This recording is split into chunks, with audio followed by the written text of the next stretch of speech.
Welcome sa wala ko na namang kwentang video. Luto tayo ngayon. Di ko alam kung ano to.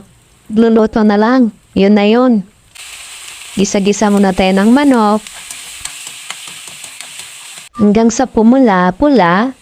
Lagyan ng toyo. Para may lasa kahit papano. Yan o, parang shit cook oh. Yan yung ginagawa ko dati sa Titanic eh.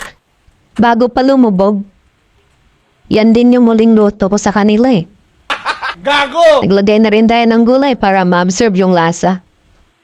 Luan na lang natin ng mabuti para pumasok yung lasa. Pang-international kasi ang ginagawa ko eh.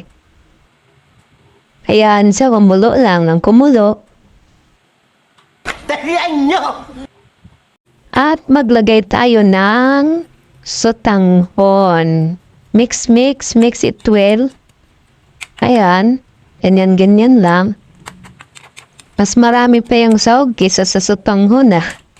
Yan na. Tuyo na. Ready to serve na siya. Yan na. Ginawa na naman yung maiwagang move. Feeling chef cook. Matay pa yun, bumula pa bibig yung pag Tutulog ako, nakikita ko sa bunga nyo. Huwag matulog, magpatulog kayo. Salamat sa panonood. Bye!